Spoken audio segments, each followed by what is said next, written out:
Hello, everyone. Welcome to episode 25 of the Code X podcast. I'm your host, the man, the myth, the chosen one, the former king of sleaze, the coolest cat in Chicago, the Chi-Town rock and roller, the Sonny Kruger. As usual, are my co-hosts from the very beginning, Jamie Supernatural Wojcik! Love it. And the last co-host, the newest one. The last co-host. Co-host we have for right now for 2021, Tenacious Tim Morse.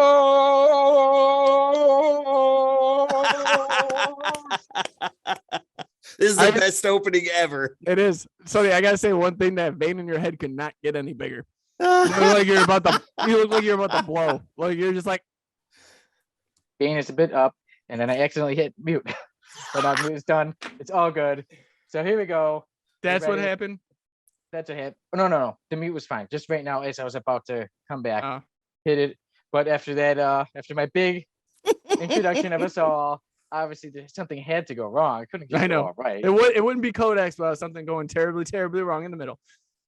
But we're back. Here we are, episode 25, and we got a lot of comic book news. Some good, some not so good. We have we'll be doing another Do You Know? We will be reviewing the Incredible Hulk Future Imperfect. And our topic of the week was who is the most controversial character in comics. So with the Codex podcast, we like to always bring some good old comic book news. We like to always have a good time, but sometimes we do need to mention things that aren't so good and aren't so pleasant. In today's news, we will start off. I will let Jamie take it away. So, I don't know. This one kind of hurts just a little bit for me. Come to find out that George Perez family put out a statement. It was revealing that he does have terminal cancer. He's diagnosed. I believe they said they had 6 months. Yep. Left, and it hit. I had the opportunity to meet him at C2E2 when we were there when he did his last hurrah, because he basically retired from art, being an artist. He said he couldn't see no more that well. Hands were shaky, that kind of stuff. But this kind of news, man, like the guy that basically drew Infinite Earths to Teen Titans to, even even what we're reviewing today, Future Imperfect, to Avengers, to, the list, that man's list goes on and on. His work alone with Marv Wolfman, to me, will forever, no matter what it was, forever be implemented in my brain. I got the comic up there with both of them on it, that first appearance in Nightwing, and it just looks beautiful. I don't know, that this one just hits the comic book community hard. Anyone that's been an artist growing up always has his name in the conversation. Mm-hmm. And that's a big loss for that community. And it's a big loss for us too. We're never going to have the opportunity again to see him at a convention or, have that chance. But I don't know. What do you guys have to say? Anything good? Anything you've read that you'd love from him? Like, my personal opinion is I think George Perez is one of the greatest modern day artists. And I think that he can safely be put on the list of greatest artists of all time. I had the pleasure of meeting him one time at a Wizard World convention in Chicago, the same day that I met Stan Lee, and George Perez will forever be one of the greatest memories I have of meeting a hero of mine.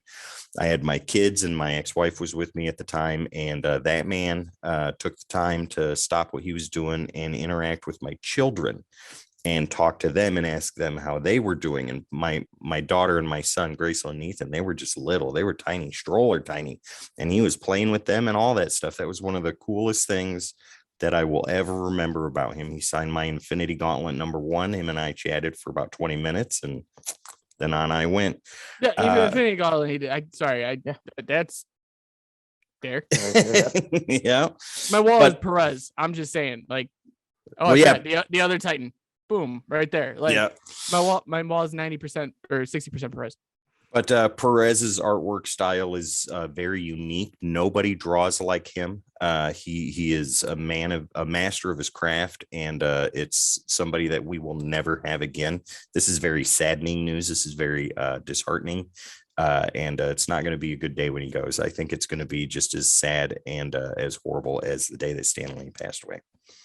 Yeah, it is a huge loss, and like you did say, Jamie, he was saying that that the doctors believe he has around 6 months to a year left to live, and that he's stage 3 pancreatic cancer, and that he did say he wants to spend the rest of his days with his wife of 40 years, his family, and his fans, and he just wants to enjoy his time here. He's refunded everybody for commissions.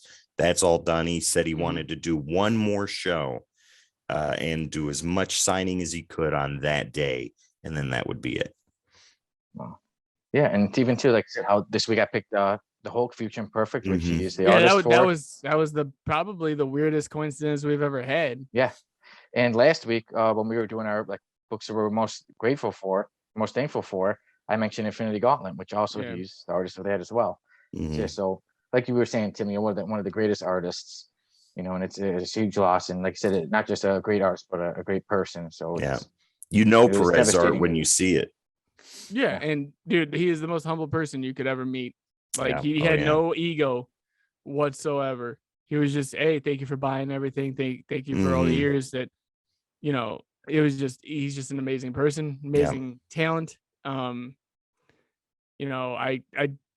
don't want to see anything bad or, happen to anybody, but that's the day that, it was kind of like when Stan Lee died. I know exactly where I was. People will make fun of me for that, but I remember exactly where I was when it happened. But this is going to be another one of those instances where I was like, yeah, I remember what that day was. Yeah, it'll be a very bad day when we hear the news. And it is one of those things where, like we said, you never know what's going to happen in life, what can happen, So as I say, tell your loved ones you love them, and then you got to enjoy your life and go for what you want, because you never know what could happen. Yeah, that's right. Yeah. But you know what can happen, Sonny? We can get a Penguin series that's been now confirmed. And now confirmed. And the movie hasn't even come out yet. Yeah, so a couple of months ago, there was the rumors about Colin Farrell as the Penguin getting his own spin-off series from the movie The Batman, and now it has been confirmed. In an interview with Variety, Colin Farrell was talking, and he was mentioning some of the things about his scenes in the movie The Batman, and sometimes I don't feel like giving it away of how much he's going to be in the movie and this and that, but they confirmed he will have his own spin-off series.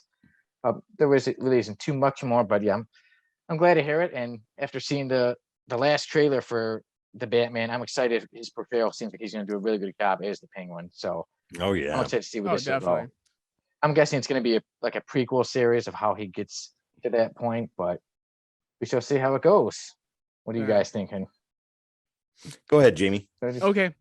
Because I kind of had the same view I had last time. Dude, if they make this like a Godfather type-esque movie where he works his way up the ranks and he is now the godfather of his own criminal organization, I'm going to love this. Like if this is like The Sopranos, but in DC form, it'd be except without the wife, obviously. Well, didn't they already try and do that with Gotham? To an extent. Yeah. Yeah, they did it with the families because that's what they're focused on with Jim Gordon, Jim Gordon. But this would be cool if it was from the villains aspect and he was showing how he was taking over the other families. Right on.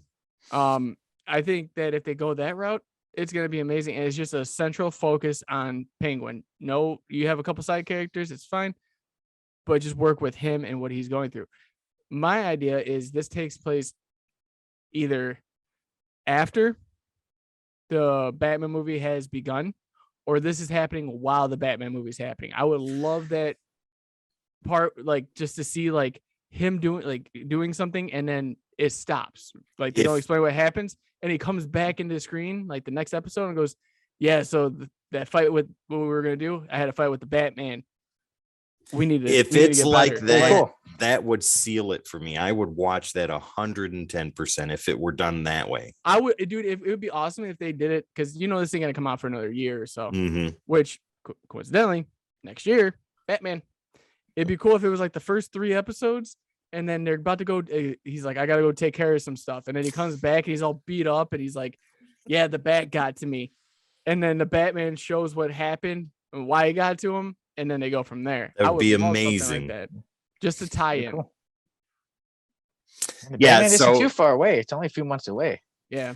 Yeah. No, my opinion's the same as yours, Jamie. This is something I'm we knew it was coming. I'm excited to see it. I don't really have much more to say beyond that. But if it goes the same way that you said, Jamie, where it kind of goes hand in hand with the movie, I'd be down 110%. But you know what I didn't see? And that was John Cena in the new Peacemaker trailer. I didn't see him in there at all. So No, I was he kind of wasn't. disappointed about Can't see that. him. No, Can't see him, just like you can't see John Cena. That's right. That's right. No, Peacemaker trailer number 3 that released not too long ago, and the same thing I've always said. I think he was the best thing with the Suicide Squad movie that James Gunn did. I loved his portrayal, like what John Cena did in the movie, and Peacemaker's arc throughout the whole thing. So I'm very curious to watch the show. James Gunn obviously has big heavy hand in it, and I already know that it's going to be good. Yeah. I'm hoping it's good. I mean, I'd never liked John Cena in any of the movies he's done. To be The honest Marine. with you, that was the top of his list of probably movies he's ever done. Besides, I didn't even see the Fast and the Furious movie he was in because I was tired of hearing about family. All those memes wore me out. The memes are the best. Me and Sonny, Tim, you weren't even a part of it yet. I don't think. Me and Sonny were sending each other the memes back and forth of just like, it was just comic book memes of like Batman being like, it's because of family. Yeah. And like The stuff Wakanda like that. one, the Avengers one. Yeah. And then like, what do you call it? Vin Diesel's just standing behind Batman, just with a wrench and stuff. Like it's great. Good times. But no, I didn't like him in anything. And you know what the sad part is?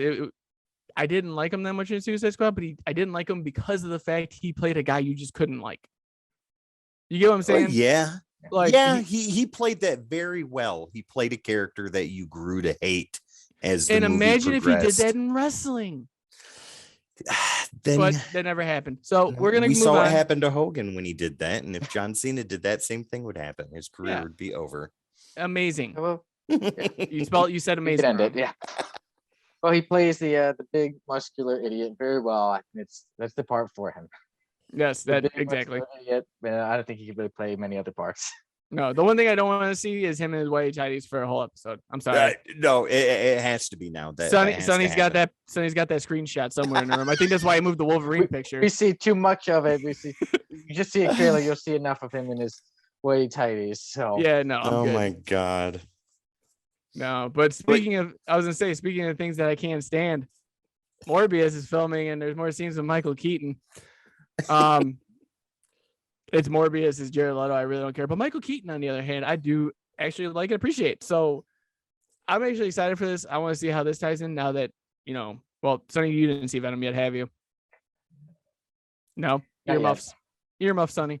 The way that oh, the way you that the way that what do you call it? It ends for anyone that doesn't see spoiler. Sorry, Sonny, I got Tom. ahead.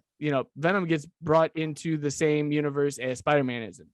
Well, I think everybody already knows that by now. Yeah, so it's no shock that Morbius is going to be sucked into, which I don't want or need, because Jared Leto should not be part of the MCU. In general, I was happy when it was just him by himself. We know It you was want him solo back in movie. DC. We know you want him back as the Joker. I'm canceling this episode. But no, him is Michael Keaton being in it makes it a little bit better because of the fact that it's Vulture. Like, I loved him in Homecoming, and I just love his characters that he can portray and play. So I don't know. What do you guys think so far about it? Michael Keaton only had a fraction of a second, I think, in like the trailer from the first one. Quick look. Yeah. Yeah, he's like, "What's up, Doc?" And then that was it. Sonny, you go ahead and take that away. Right. I think maybe they saw how excited the fans were that Michael Keaton was working on it, and they know Michael Keaton brings in a lot of fans. And maybe they said, you know what, we could add a few more scenes with him. We can bring him in there more of the movie, as opposed to, let's say, if he's in one quick scene and let's say people do podcasts, everything reviews, and they say, you know what, he's only in one part real quick, and they showed him in the preview. Whereas now, if he's in multiple scenes, you could say, okay, you know what, he has a decent amount of screen time. Mm-hmm. So I think that's kind of what it is. They know that Michael Keaton brings in fans, and two, not just because it's Michael Keaton, but also the character, like you said, the Vulture. So I think it's a smart move. I think it's good. I mean, next year Keaton's going to be all over the place, with the Flash and reprising his role as Bruce Wayne, Batman 89, and now in Morbius with more scenes being filmed for the Vulture. I think that's pretty awesome. Jamie, we know your love for Jared Leto holds no bounds. Yes, so this is Jamie, I know you'll be the first in line the day before tickets go on sale. Like I said, like I told you guys before, 30 Seconds of Mars came up on my phone and I got rid of Spotify. So I see that 30 Seconds to Mars shirt back there. I see it. Yeah, no, you don't.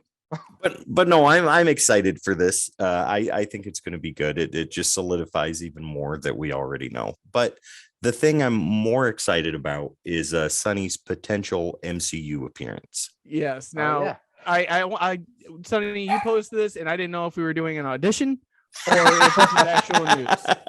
But it'd be cool if I was able to get an audition, maybe I'd try for it. But Ironheart, the new series Ironheart, is set to film in Chicago in April of 2022. So yeah, this is something that I found out about. Happy birthday to me and Sonny. Yeah, I think it's just a strange coincidence that they chose Chicago to film in, and they know you live there, so they pinpointed that guy. Hey, the guy in a series about a series, get him. We need to film in Chicago. We saw him in Batwoman. We saw the top of his head at one point. And we need him. He died in Fargo. Batman, that's right the man there. We need. You see how he's still moving while he's dead? I live. That's the kind of acting we need. They wanted me alive, so they told me, see how you could cough, cough, and they said, do it on the camera. They couldn't have everybody live.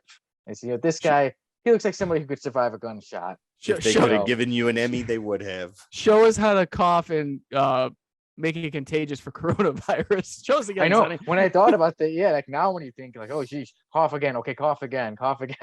And but so Ironheart, it hits the Chicago film scene. Is very excited about it. A lot of people are talking. Oh, who's does anybody be able to see when they're doing auditions? And I had to put a comment. I had to mess around a little, and I'm like, oh, so this is why RDJ called me the other day. Yeah, I call RDJ. Did you post that on Facebook?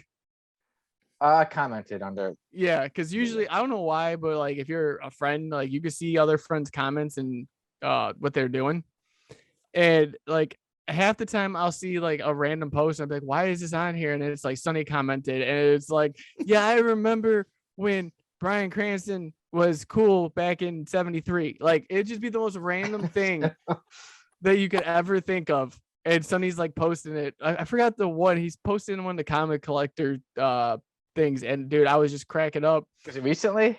Yeah. There's one they were asking in one of the comic books, asking, oh, who do you have a crush on? Yeah, that's it. Like, easily Granny Goodness. Yes, that's the one. Yeah, Granny Good. Who was your first comic book crush? And he put Granny Goodness. That's amazing. I was gonna comment on it, but I was like, dude, it'd be kind of weird. Be like, oh, I'm following you around. Like, yeah, people seem to like it. Yeah. He's a big time background actor. I'd follow him around. And he's also a big time YouTuber now in two forms. That's very true. Yeah, I was to say because two things going on. But yeah, so Ironheart, we should film in Chicago. Starting in April, who knows what will happen with that. Obviously, if something goes big, I would let you guys know. But we'll see what happens. The show is set. We don't know when it's set to premiere, but it will be Dominique Thorne will play the role of Riri Williams. I think she looks great for it. Honestly, I was looking it up. She seems like she'll be a good Ironheart. Oh yeah, very good fit. She doesn't look 15, but still, she looks like the character. So that is Ironheart. So Tim, what do you think, buddy? What do you think about Chicago getting Ironheart? I like it. I'm looking forward to it. I think it's going to be great with Ironheart filming in Chicago. If Sonny's in there, it's going to be even better. If I was in.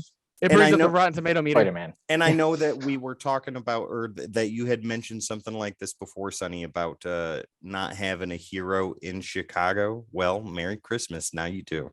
Yeah. There we go. Yeah, Yeah, I did. Dude, I never said I did. Yes or no? there's been so many good things shot in Chicago. Like I remember when they closed off everything for what was it, Transformers? Like they took down blocks. What Like there was Batman no Begins and Dark Knight was filmed there Yeah. too. Yeah, and like, dude, like when those you couldn't even get downtown, and people didn't know why. And then finally, someone would post like, "Hey, Batman filming in Chicago," like on social media. And it's like, I understand why I can't get down the street now, and I got to take all the back roads where I can get shot. It's great. So, Did you ever see a thing with Transformers? There's a video online. If you look it up, what they were doing a news report and like, oh, there was a huge accident on the expressway, and as they're doing it, they're like, oh, wait a minute, this is actually filming for the movie Transformer. Yeah, there's this huge accident that we can't find. And it's like, oh no, there's Transformers. This is the exit right here. Well, wasn't Mancow doing a radio show when they blew up the hospital for the Dark Knight? And that was on what was it? Rock 1000 like, or something like that. You could hear the explosion in the background because I was listening to it that he's like, day. what the was that? Yeah, what was that? Is there a terrorist attack going on in Chicago? We need to look into this. Look into this, guys. No, the movie's being filmed. I think that was Will Rock when it was still Will Rock. Mm-hmm. But no. But speaking of footage and speaking of different areas, Tim, Spider-Man Across the Spider-Verse footage finally came out. So, and the part 1 has me kind of curious too. If you haven't seen the footage for Spider-Man Across the Spider-Verse, you've either been living under a rock where you have no internet service. Either way, I'll tell you what it was.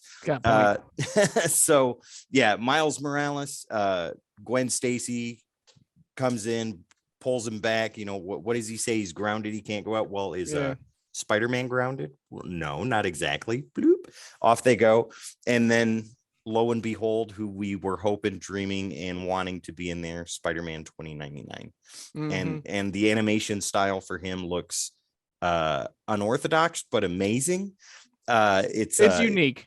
Absolutely, it is. Absolutely. And I mean, the first Spider-Verse movie was phenomenal. The same creative team is here, the same animation team, all of that stuff. They're back. And I don't think this is going to be anything short of as exceptional as the first. Sonny, what do you think? Yeah. Actually, real quick before I forget, I just saw an article the other day that the Writers Guild of America has that they put out the 101 best scripts of the 21st century. You know what they believe. Some I agree with, some I don't. And I was glad though to see Spider-Man Into the Spider-Verse made the list. Do you know what place it had? You know what? I'm really trying to remember. It was somewhere, maybe the 60s. I'm thinking somewhere. Still not bad. But to make it to the list, I was glad. Especially there wasn't much like in that category. I think the only other superhero thing on there was Black Panther. But I'm glad to at least see. Yeah, I'm glad to at least see our superheroes at least making it out there and getting more credit that they do deserve. Take that, Scorsese. He had quite a few on there though. Yeah, but still. But he didn't. He's in screenwrite though. Has he ever won an Oscar? I don't think so. He can't spell Oscar. How do you think he's gonna win? Right, there you go. He's got him, but not for writing them. He doesn't write. He was just there to accept the award. So your thoughts, Sonny? What do you think about the trailer? It looked good. And then it's the part 1, so that makes you think, okay, this movie maybe it's gonna be. I think maybe around an hour and a half to 2 hours, and then the second part will be again around an hour and a half to 2 hours. So I'm wondering about it. Like I said, we're excited about Spider-Man 2099. I should have played him. He's Irish and Mexican, and I'm English, Irish, and Mexican. That means you have one more thing over him. You can't play him. No, you're automatically discluded. Your DNA has to match. Yeah, but maybe that's why I shouldn't go for Ironheart yet, because maybe I'm gonna try for that Spider-Man 2099 role. Don't put me in there. I'm going to be Spider-Man 2099 one day. But I think it looks really good. I'm really excited for it. Obviously, there hasn't been much besides what we've seen just from that the 2 little scenes from Spider-Man Across the Spider-Verse Part 1. But definitely, we'll be keeping up to date with it with you guys. And when it comes out, I'll definitely be seeing it because I really, like I said, I love the first one, and I think this one will be really good as well. Oh yeah. How about you, Jamie? Oh yeah. The thing that got me is that it's Part 1. Like part 1 of a trailer? Part 1 of a trailer, part 1 of a series. Is it a 2 thing? Is it part 1, part 2, or is this a trilogy? Like, what's going on? oh, we got like so many questions and much more. It's like a horrible advertisement. Like, but no, I did enjoy it. Dude, like you kind of brought up, Tim, it was cool to see Miguel O'Hara as the reader, like the uniqueness behind him. But I love when they're jumping to multiverses, like the costumes and like the art texture changed on a lot of it. And that was really cool to me. I love how they could take just two characters and like morph that art, or like the artistic mind into the characters. So everything changed, but it was still the same. But it was just to me, it was a masterpiece on how to look at it. I love that they're being so creative with the design and the visuals with this. I really enjoy that. I love when a company steps further out on the limb they already stepped way out on. No, exactly. It just looks cool. It sounds cool. Like like you said, I like the beginning. I couldn't get enough of it. I was hoping for a longer trailer than what we got, even though it was like 2 minutes. I was like, I just need more. Like, I'm spoiled. We're spoiled in this life. Go check. Pretty soon you're gonna be able to hear more about it. But from what do you call it? Breaking the Code episode we've done. That's gonna be coming out here shortly. Yeah. So but you know what else? You know what else we need more of? What's that? Charlie Cox in the MCU. Yes, we do. Yes, we do. And we don't need more of them. We need him to be there. So Kevin Feige basically came out and said, if anyone's going to play Daredevil, it's going to be Charlie Cox. Now, my thought process is they should make a what if series about Kevin Feige, because every time he says what if, it usually happens. I'm excited. It's probably going to, I bet it's going to be Spider-Man. I hope that's the case, and Toby and Andrew aren't there, and we just get Charlie Cox back, because I'd be more excited for that probably. Be honest with you at this point, because I'm tired of hearing about both of them. But no, I don't think anyone could ever outdo. Like, there's people that are meant for roles. You look at the Logan aspect with Hugh Jackman. You look at RDJ playing Iron Man. My buddy RDJ. Yeah, your buddy. You tell him he's got to retweet our show and episode so we can start getting right. He's slacking. He's a very busy man. Very busy. So are we. He can get a hold of my assistant. It's my voicemail. But there's certain roles that people play, and you just think about them automatically. Me, when I think of Daredevil, I think of Charlie Cox. That dude, when that first episode when he was pretending like he couldn't hear anything, or it's hard for him to get around, when he was rubbing the wall, walking through just walking through a room, or just trying to feel for something. Like, his eye contact never broke. Like, it was the perfect thing. So yeah, if he's in anything, I hope he's in Spider-Man. I really do. But if they actually make a series, or I don't know, another movie, sign me up. I don't care about the what if. It's confirmed to me, because there's no what ifs in Marvel except for the show called What If. But what do you guys think? I mean, I would enjoy to have him back. Sonny, go right ahead, man. Yeah, I think it should be good. I mean, Jamie, are you sure you don't want Ben Affleck Daredevil back? No, I don't need anyone blinking and staring at me as they talk to me. Like, and then a noise happens and you see, what was that? Like, I don't need that. I'm good. Yeah, this should be really good. And like you said, I wonder. I think we're gonna start seeing Daredevil appear in movies. Hopefully Spider-Man to be cool. We do need Bully Maguire in there though. But yeah, it'd be cool also, like I said, maybe if he gets his own movie. I don't think he'll have his own show. I mean, people were petitioning to have the Netflix series continue. Like, people want the show. No, people want that. They want Kingpin back. They want Charlie Cox back. Yeah. They could care probably less for Iron Fist, because we already got Shang-Chi. That's Iron Fist. Well, there's the big push for Jessica Jones and Luke Cage also. I don't see a push for Luke. I haven't heard a push for Luke Cage. I've heard one for Jessica Jones. Mm-hmm. I haven't heard one for Luke Cage, because obviously his stuff's just getting canceled anyways. As if you guys don't know what I'm talking about, go check out last week's show and you'll understand. But no, I like I said, I hope it is one of the two. So I think it'll be good. We shall see what happens. Yeah, I wonder if I said, I think eventually we're gonna get a movie before a show. I love it. Not too sure what storyline though. I hope we get a show before a movie. I really do. I think Daredevil works better as a multi-episode show than he does in a movie. Why do we keep inviting Tim on the podcast? Because I give alternate opinions. He does, and they're very, very good sometimes, and then sometimes very, very bad. That's very true. Very. But you know what else is very true? Iron Fist is coming back. Iron Fist. I mean Shang-Chi. Yeah, Yes, Shang-Chi, there you go. Shang-Chi. Say it right. Shang-Chi is getting a sequel. I think we all pretty much saw that. We all pretty much saw that one coming, and then it was announced, a little bit of bait and switch, that it's a Shang-Chi sequel in a series, but the series is not a Shang-Chi series. It is one that will be called American Born Chinese, which is based on a comic. I'm not too familiar with it, but hey, I've never heard of it. Yeah, so should be the same makers of the Shang-Chi movie, so I'm guessing fans of that may like that as well. But yeah, Shang-Chi, like I said, with there being a sequel, we pretty much knew that was gonna come. Like I said, they still haven't announced like when it's gonna come out, who the villains are. There's still a lot to learn. Obviously, they don't want to give much away because you have a lot of other Marvel movies to see before it comes out. And yeah, I think it'll be interesting. I think they can focus more on, like, we've established the character now. People know him. He's gained a lot of fans. So I think they can just go more forward with the comic book stuff, the superhero stuff, and maybe I think we're going to see more of the superheroes in there. And not to give away too much.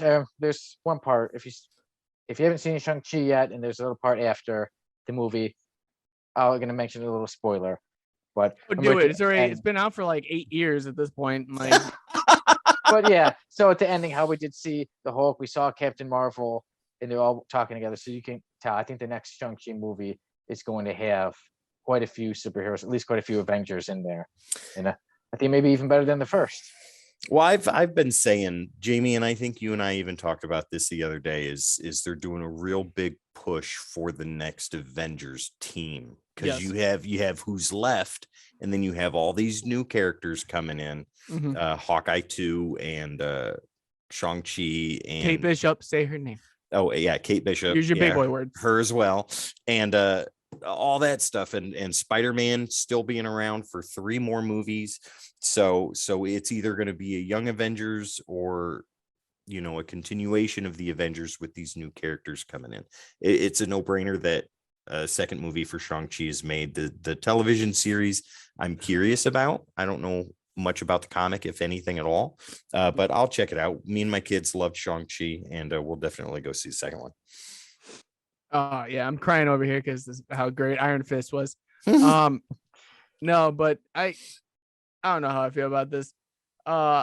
When we were talking, Tim, I was more kind of focused on how many teams are going to be portraying now, because of the fact that you do have the Avengers, which I've already confirmed that Captain Marvel is going to be leading them. You got Spider-Man doing the trilogy, but then you also have like, I can't remember. Yelena. Am I right, from Black Widow? Oh, yeah. I think so. Like Yelena, you've got Kate Bishop, you have all these other people that could be Young Avengers, and then you can have a Dark Avengers team too. And who knows what they're gonna do in the next, I don't know, 2 years, the 3, especially with the Fantastic Four coming in and introducing the first mutants supposedly here soon. That 5 years is almost up for them to have the rights to actually show them on camera. Who knows? They might have everyone now, and it's like that super secret Marvel deal where they're not allowed to say anything or they get shot on sight. Like there's too much not to know. The one thing that Marvel's great at is keeping things under wraps until one of their people leak it, which Tom Holland or Mark Ruffalo. Or they're really good at surprising everybody in the trailer. Right. You know what I mean? Spider-Man's reveal in Civil War. Yeah, and no one knew who he was playing Spider-Man. I love Civil War with him in there, and then I hated Homecoming, but we'll get that to another subject for another day. But yeah, dude, having that as a series too, like you could have a Young Avengers series on it. It'd just be great. But speaking of movies and series, I guess we got the first look at Kang's photos from Ant-Man 3. Well, it's not really a photo. It's a photo of a picture on a shirt. And it's really kind of like a warped reflection of what Kang could look like, and it was on a production t-shirt. Is that right? I think The so. stunt Yeah. team. Yeah. Yeah. So okay. So Okay, first off, we've seen worse with the Thor Love and Thunder t-shirts when they're like, oh my God, first look at Jane Foster and it's her arm. right. So this is a most body shot of Kang, and from what it looks like on the shirt, in the reflection of Ant-Man's helmet, is it looks like the Kang directly from the comics, the way that he looks with the mask and the lines and things like that, and it looks very, very comic accurate, which I think is cool.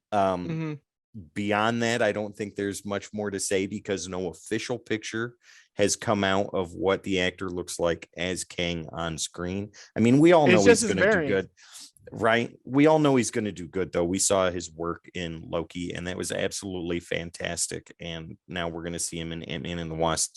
What is it? Quantumanium or Quantumania? Yeah. So it's going to be good there too. I already know that. Marvel, I don't think has done poor casting yet as far as MCU movies go, and anything like that. So I think it's going to be good. Yeah, but I was excited when I saw the picture because they said I think somebody probably wasn't supposed to take it. Like I said, it was the stunt man, one of the people on the stunt team. Yeah. And then like I said, because you see the helmet and you see the reflection of Kang, and then obviously the picture zooms in on it. And like you said, very comic book accurate. And that's what I wondered about Kang. I'm like, he's got the blue face, the purple brown, and I wanted to see him. And the green and accurate. Yeah. And it looks like it is. And that's what I'm hoping it is. So right now I have hope, and I'm glad. I'm looking forward to it. That's what we got to have right now is hope, especially when we don't know what's going on. At least when we had the original MCU where it was like our Avengers that we knew what was probably basically going to happen. We knew there was going to be a civil war at some point. We knew that, Thanos was coming. Yeah. Now we don't have a setup for anything. Well, that's not true. Eternals set up what's going to be happening next. Eternals doesn't count.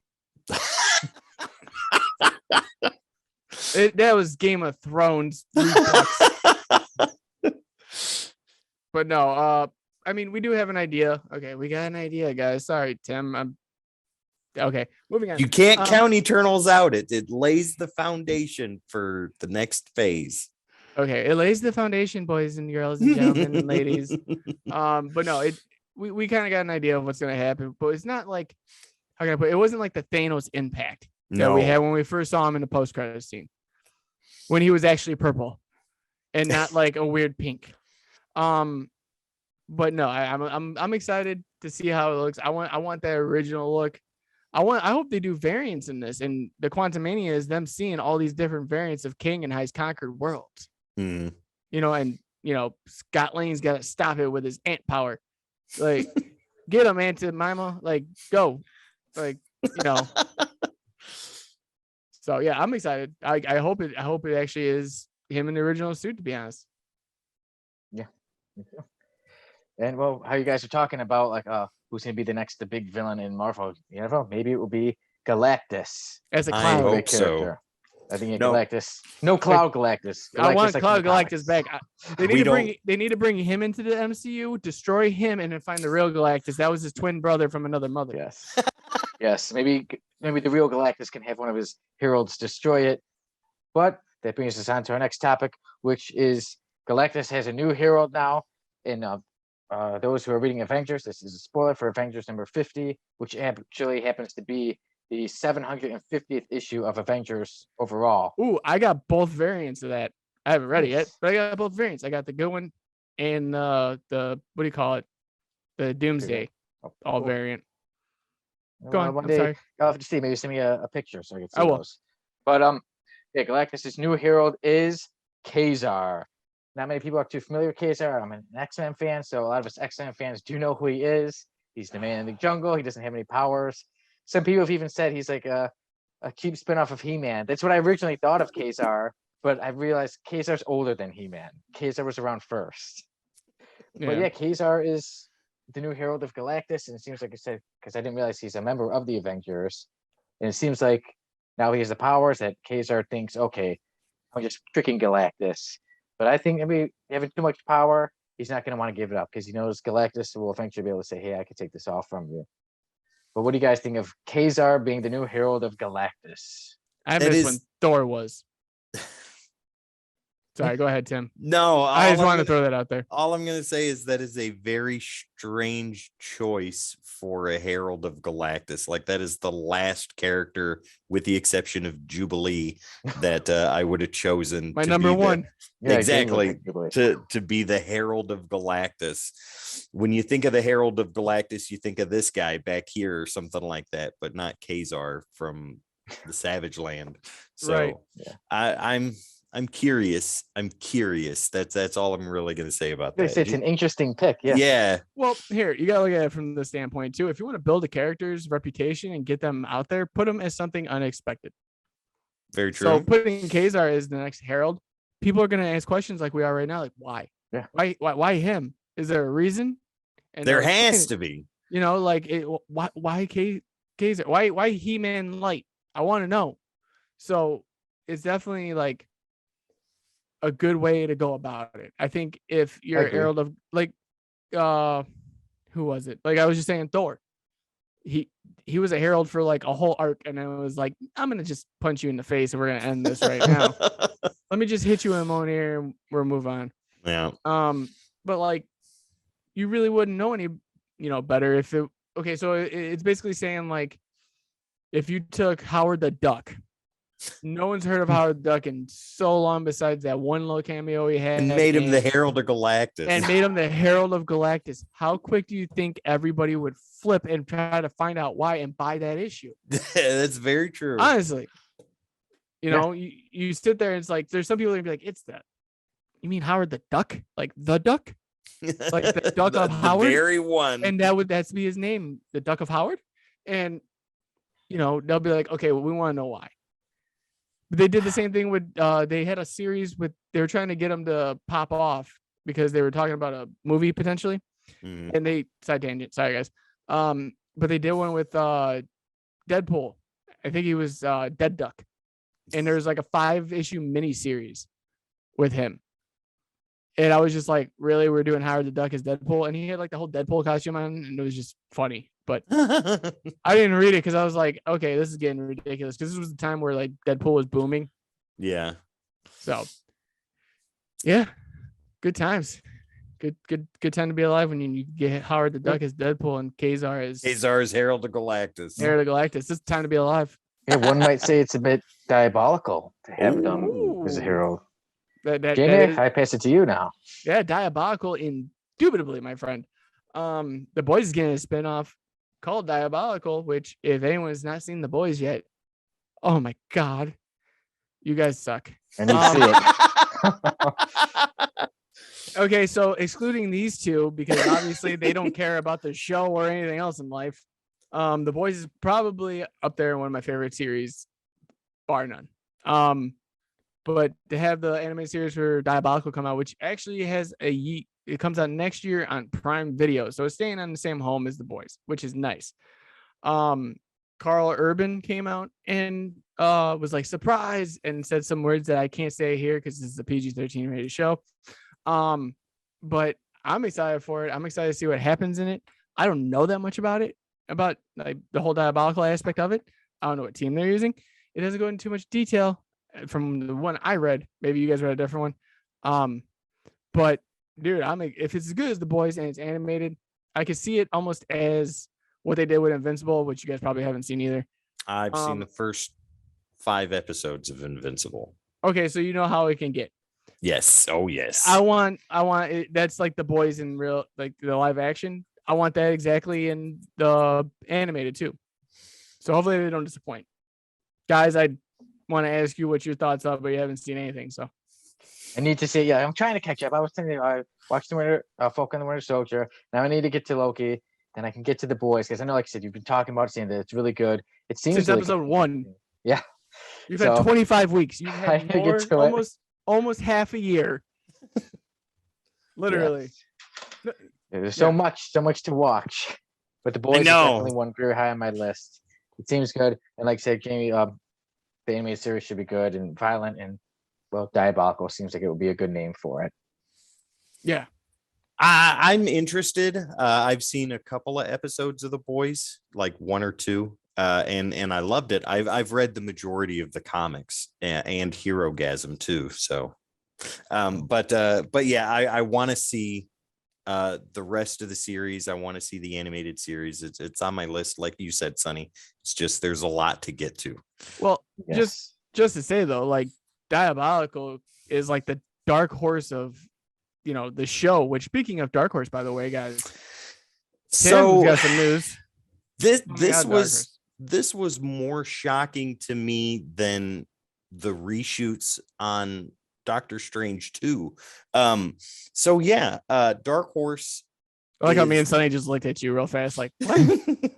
Dark Horse is potentially looking for a buyer. Now, let me go into a little bit of this. This is as per the article on comicbook.com. So Dark Horse Comics, the publishing house behind properties like Hellboy and Sin City and things of that nature, has reportedly hired an advisor and are looking to weigh options that could include a sale. That is shocking to me because they have so many good properties that sell very well. But it also doesn't come as too much of a surprise on this end because they lost some of their most popular titles, that being Star Wars and Aliens and Predator. So that doesn't surprise me on that end, that they're weighing those type of options. I hope they don't sell. I really do. I really hope that they don't, because we need good independent comic book companies, and Dark Horse is one of those. I think that the material that they put out weighs just as heavily as anything that Image would put out, and Dark Horse has been doing it longer with I think more consistent characters. Hellboy, Concrete, when they had Buffy, which they don't have anymore. Buffy is now with Boom. Boom's got him. Yeah, but I mean, when they did Star Wars, Dark Empire and stuff like that, that was some of the best comic books you could have read back in the day when they were doing that stuff. And their Aliens and Predator stuff is bar none, leaps and bounds, acidic blood, better than anything Marvel could ever think to put out for Aliens or Predator. So I hope against hope. I hope the comic book gods listen to my prayers and don't let Dark Horse sell. I hope they don't listen. But we'll see. Like I said, we like to see that there's other independent publishing companies out there and that they're doing good. And then I can't help but think of the possibilities if one of the big ones, like a Marvel or DC, was to get a hold of them, or even like you said, or if somebody else like Image or somebody got a hold of them. Whereas, like, imagine seeing crossovers. I think of Hellboy Sonny, versus Spawn or something like that. Sonny, with you saying that reminds me of when Marvel purchased Malibu. What did they do with the Malibu characters? They tucked them away in a file and they've never used them since. That's the thing you don't want. Yeah, exactly. If Marvel were to purchase Dark Horse, that would be the same thing, because Hellboy is owned by Magnolia. They would have to pay him every time he appears in a comic book, and as much money as Marvel makes, I don't think that's something that they'd want to do. If that's the case, then no. Then I'm with you, Tim, and I don't want them to sell. I don't mind crossovers, but I don't want to see any characters get shoved away and lost. So we're hoping that things go good. So like I said, we can see characters like Hellboy and those from Sin City. Like, I'm a huge Marv fan. I forgot in the Halloween episode, we were talking about what we dressed up as. There was a time as an adult I dressed up as Marv from Sin City for Halloween. So I don't want to see those characters get tucked away and lost. I want to see them continue on. How about you, Jamie? Honestly, I think, okay, I'm wrong and I'm right here. Everyone's gonna say something about it, but I don't really care. I don't want them to sell, but if they did, it'd be cool to see their new marketing, because Dark Horse does not do marketing enough for their books as they should.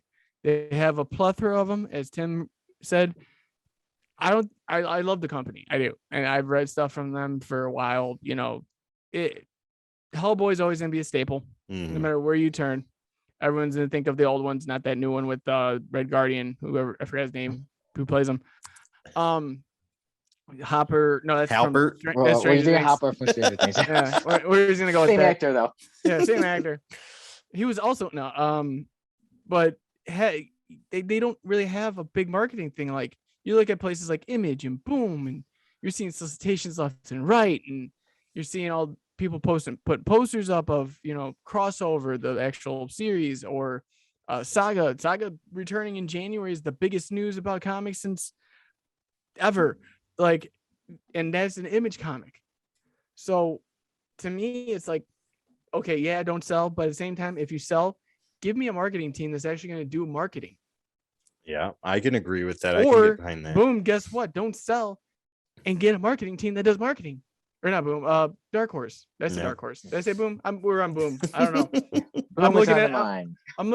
They're constantly, but I was looking at the next bit of we're gonna be doing it. It's boom. So I was like, oh, boom. Yeah. But no, Dark Horse needs to get their act together. They really, really, really, really do. Like if they can market properly, they'd be a contender. See, I don't think that was a problem with them back in the day when they had the major properties to market. And Yes. I think it is with the lesser stuff that they have. Like you said, I don't think they market it enough or know how to market it.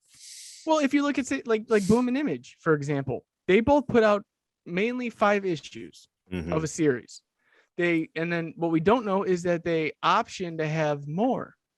So it'd be like a story arc. Yeah. Now, depending on how it sells, they're going to keep adding on to it. Like a Saga, like a Oblivion Song, like a can't even think right now. Crossover, Undiscovered Country, that kind of thing. Well, if you're not marketing, you're not getting past 5 issues. That's true. And no one's going to care. How are you going to care about a story that you don't know about? Right. That's very true. And I think that's something they need to do. It's like Concrete is a favorite character of mine from Dark Horse because it's such a unique book and so very different than a lot of things you usually read. And I never see anything having to do with Concrete. And I would love to see more of that. Sonny, do you have any idea what Concrete is? Aside from Tim talking about, he is a comic book character. Okay, but have you ever seen anything in him in the light? But actually, no, I have not. Like you said, the marketing thing that is a big, that I don't know too many. Hellboy besides the movies. Does anyone remember seeing a Hellboy market ever? When the animated movies came out. I'm talking about before movies. Like, I don't remember if I saw anything. Like, it's more like when you're trying to remember. Like, I don't know if I did, or am I just like because I know. But like, it's the thing. It doesn't stick with you either. Mm-mm. And that's the point. Like, you want something you're gonna remember. Like, I can remember when they were gonna announce crossover. I remember when they were announcing Undiscovered Country because they put out this whole press release about how's already option for a show. Like, because there's so many people pre-order. Right. Like, if they have that market, Dark Horse would be amazing. I'm sorry, I'm going a little bit longer than I want to on this, but it makes a good point though.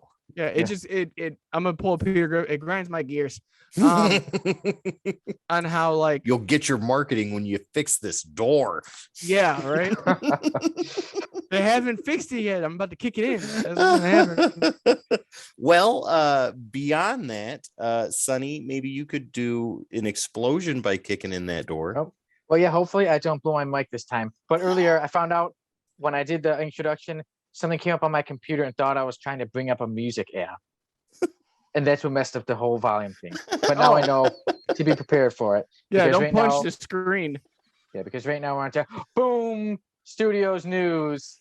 And speaking of things like I said, know how to market, Boom Studios has been doing a very good job of marketing their works. Like how we were just talking about series, how they have, sometimes like 4 or 5 sometimes 4 or 5 issues, 2 miniseries. We'll get there. And one that is coming back. One that is coming back is Faithless #3, which should be the final miniseries in the whole Faithless series.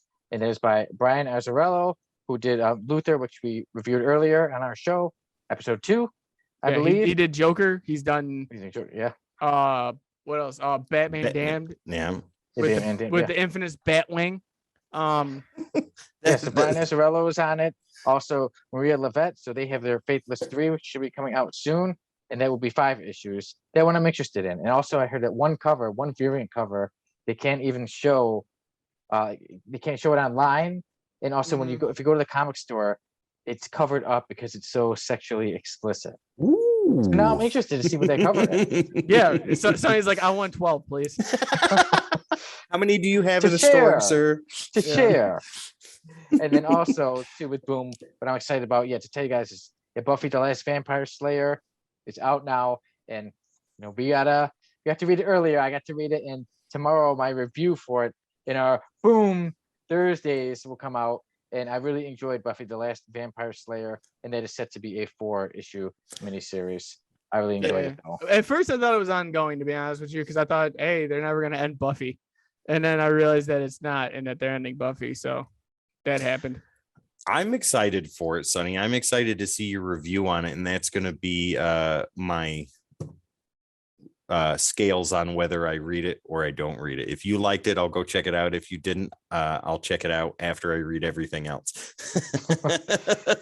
Right. But I mean, Last Vampire Slayer, this will be a great story in the same vein as like Old Man Logan or Old Lady Harley, things like that. Yeah, and I got to check out Sonny's review because I edit everything and have to listen to everybody's voices 300 times before it actually makes it onto a YouTube video. Sonny does a really good job with the review, and I'm really intrigued by it. Like, especially the score you gave it, buddy. Like, that was generous. Like, that was actually really good. Well, it deserved it. Don't worry, it was a 10 out of 10 like he does on the show. We're not talking about that. Now I am curious. So, and it's not like the horribleness of, what do you call it? The Circle of Blood. No, Edge of Venomverse. Venomverse. You forgot Edge the of name. Venomverse. I remember the name though. I'm upset still. Okay, I'm still trying to cope at night. I can't sleep. It's bothering me. I cry, and then people are wondering why my little cousin's crying, and then they find out it's me. Never mind. But yeah, no, speaking of Boom, one of the things that they did release that I'm actually really excited. So if you guys get a chance to check out the previews of it, I'm hoping you guys do. It is Cursed Pirate Girl, The Devil's Cave #1. Guys, I don't know why, but the art in this particular issue, I don't know why it grabs me. Like, I think I sent you guys the stuff for it. But the way it just looks, the pencils in, oh my God. Like, I can't get over how it looks. But speaking of reviews, next week I have Getting Dizzy #2. I'll be reviewing.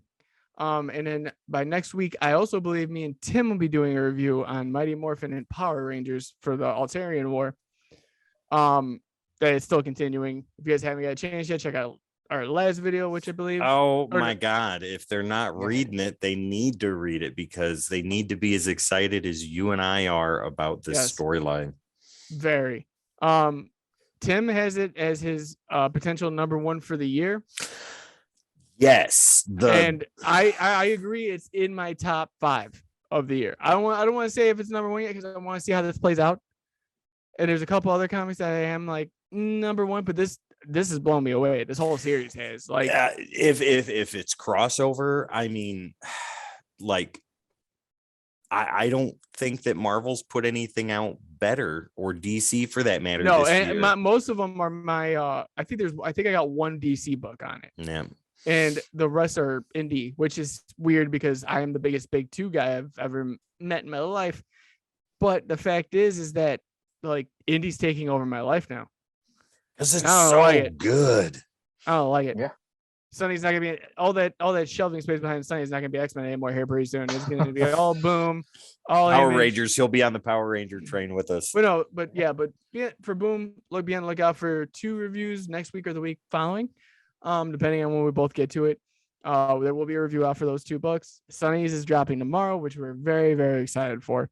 Well, I am not really because I've already watched it. But when you guys watch it, be excited. Watch it again. Yeah, watch it again. I'm probably going to have to just to make sure we didn't screw anything up, or I didn't. Sonny screwed up, but no. Not me. Technical errors as usual. Yeah, as always, technical difficulties. Yeah, no, I'll be. I'm excited. I can't wait for everything that Boone's putting out. I'm loving what they are though. Like, it's been, I don't know how to put it. It's just been an awesome experience right now, and I'm loving every minute of it. Oh yeah, me too. So, right. I mean, speaking of Boom, speaking of everything that we're doing for Boom, what is everyone doing, for themselves in our works? For our works. All right, guys, I'll take it. Last week was when I announced about the trailer coming out the day after. And I did you guys it. for showing up for another great episode. It got cut off. There's internet problem. Yeah. But yeah, so the trailer dropped. We put it out there. You guys got to see it. Everybody got to see it. I've seen it, like I said, Jamie, when you edit things, you see it many times before it's actually put out there. So I know how the whole thing was going to go, but I was really glad and really loved everyone's responses and the love and popularity it got so far. And it was finally bringing some subscribers to my page, and people like my stuff, but I got some nice compliments too. So I'm really happy about it.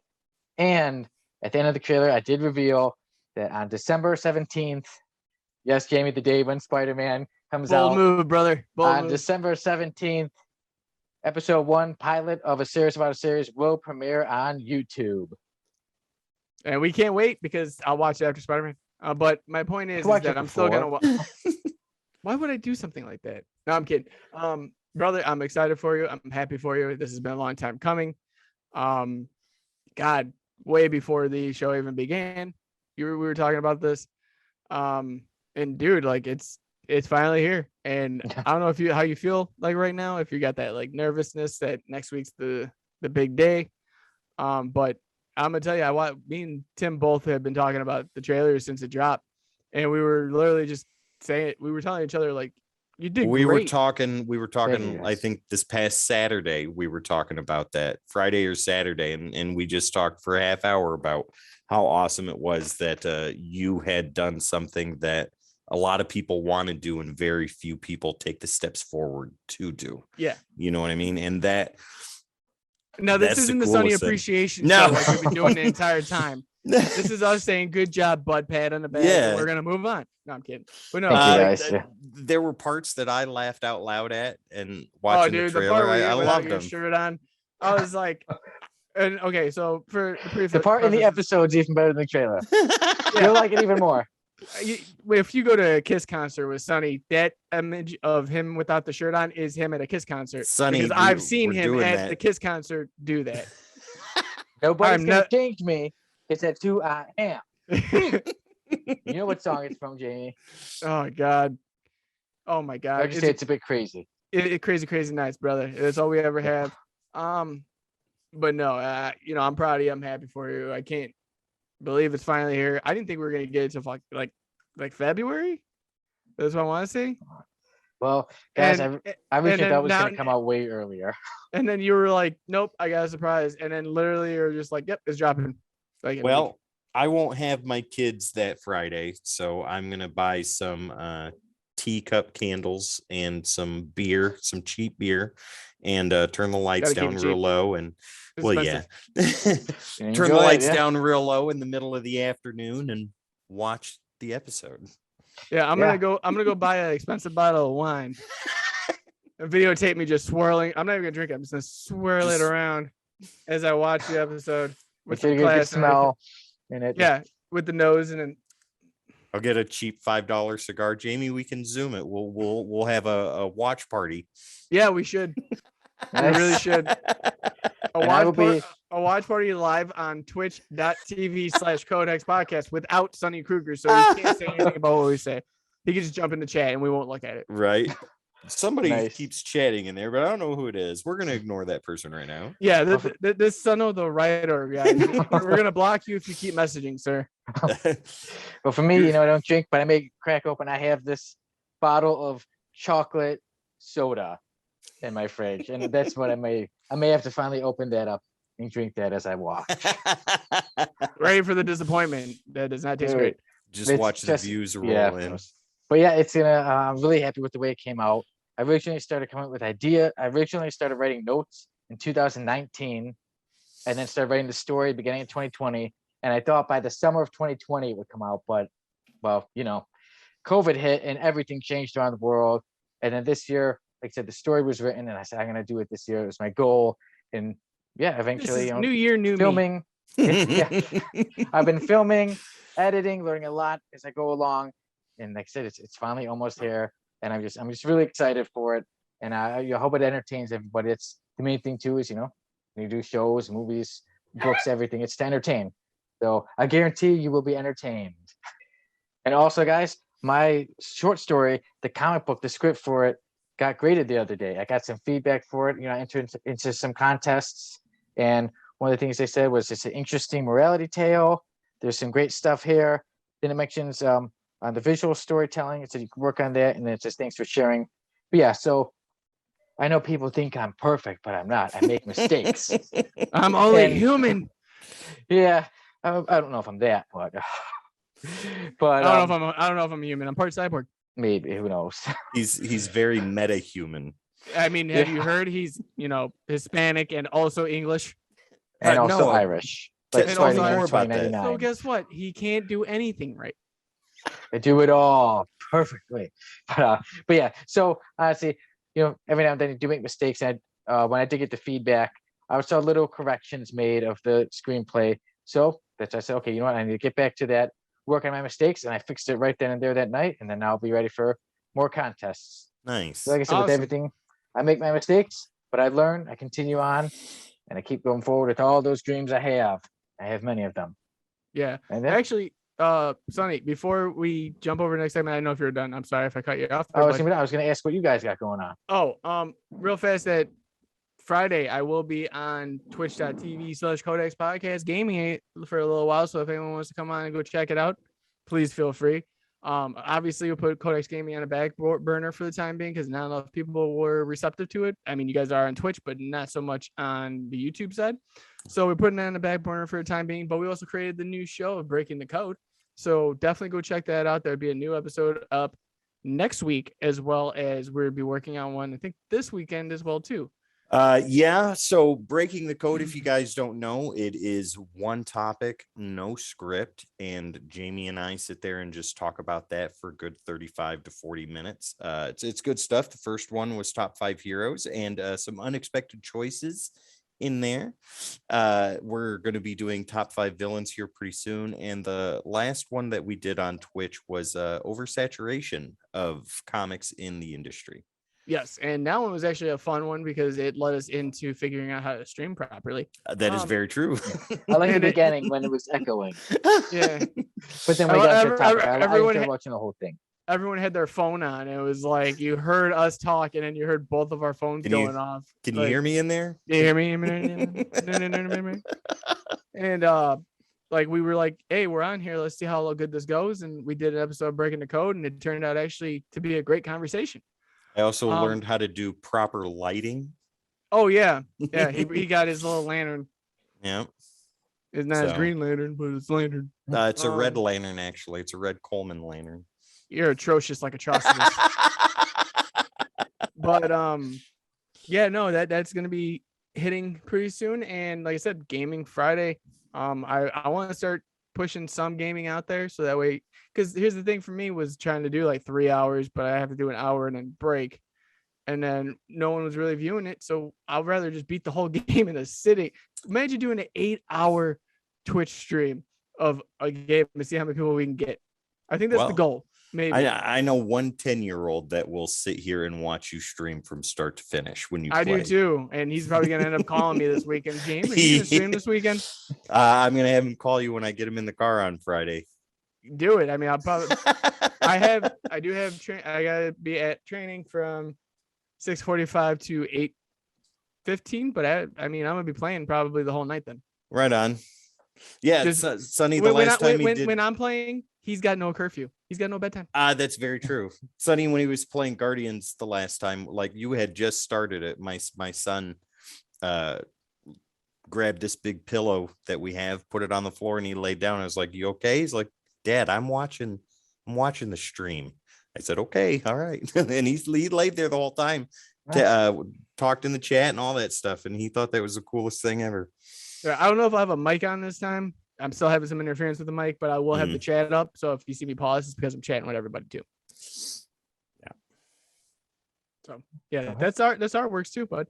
And then don't forget there was Decoding Panels at the first appearance of Shang-Chi. I had to mention on my face, like I'm like 615 greatest chop. The greatest karate chop ever. Yeah, greatest karate chop ever. Dude, that's heard round the comic book world. They should have put that in the movie. My favorite part. Hopefully the sequel. No, it'd just be Iron Fist. It's okay. My favorite part of doing that episode for Decoding Panels was the Stanley introduction. Yes. That was amazing. Yeah, guys, with Decoding Panels, fear not, there's more cool stuff coming your way. Dark Ages #3 is on its way. Dark Knights of Steel #1 is also coming out. Plus you have Silver Surfer Annual #6, and then the highly anticipated, severely unforgivable, The Punisher Circle of Blood, which is in the process of being recorded voiceover wise, as well, not as we speak, but in the process. So that'll start us off. I was supposed to have that done this weekend, but nothing. Well, Not gonna bring anything up. Real life kind of takes over there, and when I am hacker man at work, it wipes me out. So, but yeah, that's going to start us off next year. Punisher Circle of Blood, 5 issues, super awesome. So be ready. Yeah, it's gonna be a good one. Well, also, what just was dropping this week? So in like 2 weeks, we're also gonna have Dark Knights of Steel #2, because I believe this week is Dark Knights of Steel #2 coming out. So Okay. Yep. So we'll have Dark Ages #3, Dark Ages #4 before the end of the year, I think, and Dark Knights of Steel #1 at least. Mhm. Yep. Okay. And do you guys know what time it is? I believe it is time for us to call this a show and not hurt anybody's feelings with no one getting points this one. I'm ready for my feelings to get hurt, guys. So. Oh. There you go. Well, I mean, I've lived that my whole life, so my feelings are always hurt. Yeah, whatever. It's time for Do You Know? Yeah. Wow, Sonny. Wow. that was beautiful. It was amazing. Wait till I hack into YouTube on your side and delete all of a series about series now. It's gonna be gone. I'm gonna be like, oh, it's a Spider-Man leak. Sorry, bro. Yeah. Right. All right, so I'm starting off. I'm kicking this week off with my question to you two. Are you guys ready for Do You Know? Yes. Okay, so guys, do you know? And my questions are all around Maestro. Am I saying it right? Maestro. I can't pronounce it. I don't know why. It's hard for me to say. It's like cinnamon. Cinnamon. Yeah. So guys, do you know what Maestro's name actually means? Master the best. The maestro, like a conductor. I'm kind of leaning towards Sonny to say you're right. It actually means teacher or professor. So can we give Sonny a half a point on that one? Are we allowing a half point at least? Okay, so yeah. Because that it makes sense that the best, you want to learn from the best, you got to beat the best kind of thing. So it's very true. You got to beat the maestro. Okay. So now up is SK. Mine. Okay. This goes to the Hulk, the old show from 1977. In there, we all know the Hulk, but we know the Hulk is Bruce Banner. But in this show, he did not go by the name of Bruce Banner. What was the name he went by?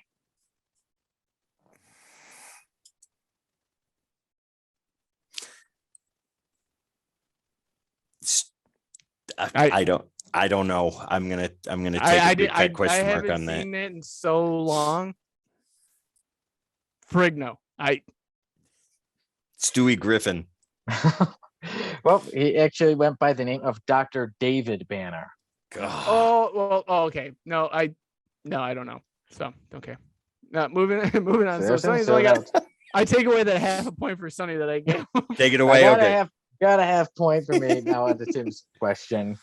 Okay, so going with the Hulk, because that's what we're talking about this week. So do you know what was the Gray Hulk also called during his time period as that? What was the Gray Hulk called? Also, he had a nickname that was used for him. Indestructible Hulk? Nope. Oh. Sonny? World Breaker Hulk. There's one of 2 answers that I'll take. Was it Joe Fix-It? You are correct, sir. Mr. Fix-It or Joe Fix-It. And the first appearance of Mr. Fix-It was the Incredible Hulk number 324.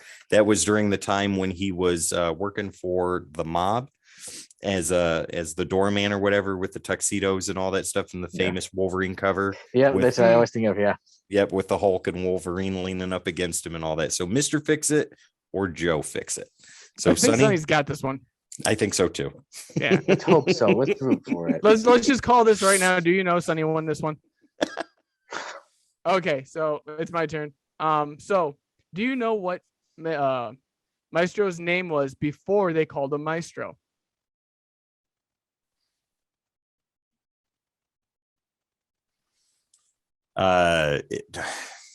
Was this in the homework we had over the week? It kind of alluded to it, but not too much. Oh, But it was in an older, or it was after this, after they kind of like went with it. So I gotcha. Then I have I'm just no gonna idea. call it the godly one.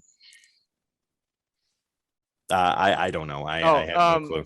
actually, it was Old Man Hulk, but they scrapped that for Maestro because if you guys think about, well, basically, if you think about it, Old Man Hulk kind of launched the Old Man Logan idea, but they'd never used the Old Man Hulk, so they used Old Man Logan, had Maestro in it as the leader of the Hulk gang.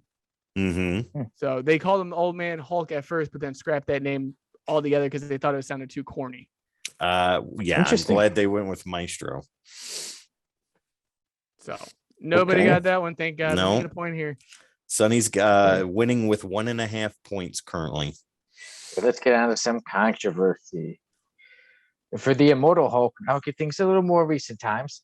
For the Immortal Hulk number 43, Brazilian artist Joe Bennett was fired for his artwork due to what word? A word? It could be a word, or you can kind of describe the scene. Oh, The word that Jamie wants to say right now. no.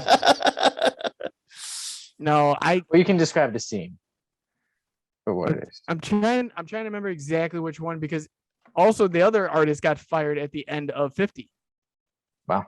for he had subliminal controversial Nazism in the book that no one noticed until they went back and someone saw it and went, hey, it's kind of messed up. So I don't know. I don't know, white supremacist type stuff. I'm gonna go with that since it's a running trend. So I mean, yeah.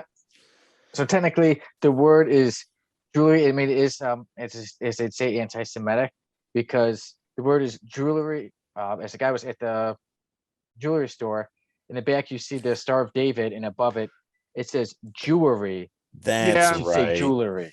Yeah, and didn't he try and explain that away as like just being overworked and just a mess up and stuff like that? And people were like, "Nope, no, that's not how that works." Yeah, no. And he lost his job.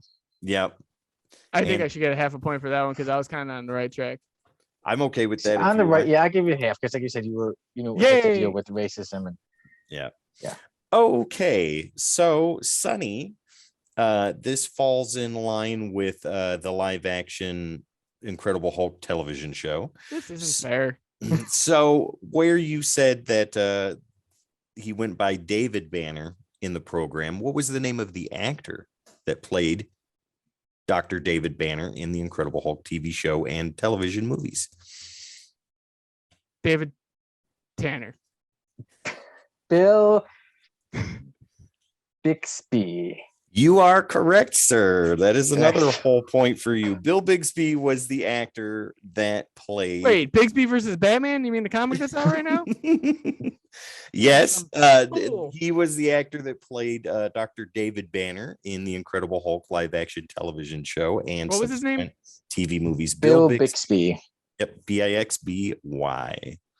Okay. I gotta remember that. I don't know why, but I just needed my useless memory bank. Sonny's killing it today. Yeah, as long as I got something, I'm happy on the board. I have 0, so. Okay, so this might go with the homework that we had. I totally forgot if I did or not. These questions were brought up way before I read it. So do you know how did Maestro obtain his powers? Which include the psychic link and, just being more strong and all that other stuff.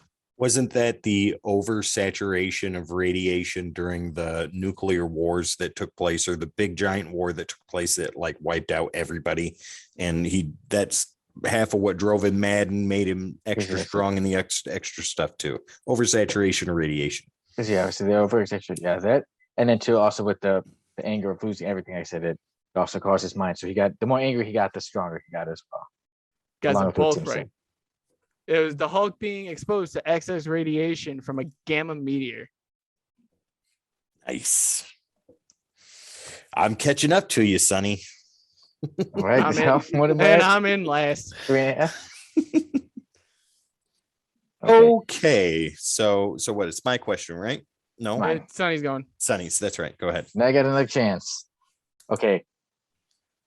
We're going to the Hulk, the animated series in the 90s. For 1996. Which actor that passed away within the past 5 years voiced the role of Rick Jones? Passed away within the last 5 years. Yep. Bill Paxton. I'm gonna go with Bill Paxton. I'm a big Bill Paxton fan. I love the movie A Simple Plan, but the actor was actually Luke Perry.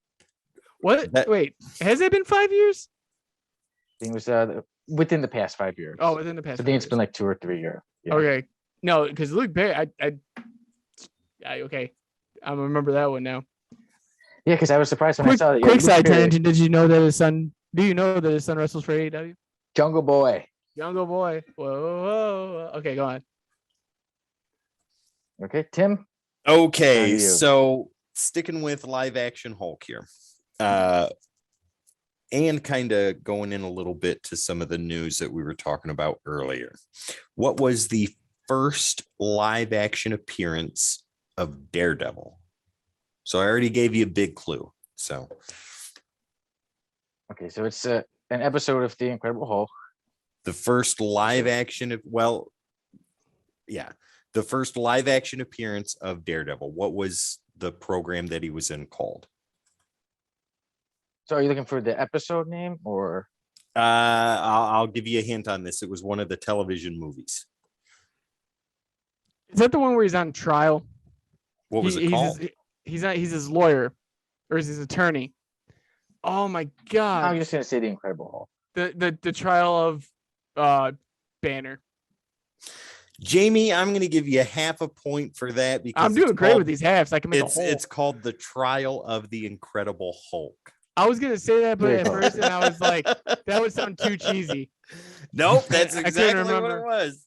So yeah, the first live action appearance of Daredevil Wow. and the first live action appearance of the black suit, the ninja suit, Mhm. was in 1989, and the TV movie was called The Trial of the Incredible Hulk. And the actor that played Matt Murdock / Daredevil's name was Rex Smith. So Jamie, you have a whole point there, buddy. Yay! I'm importante.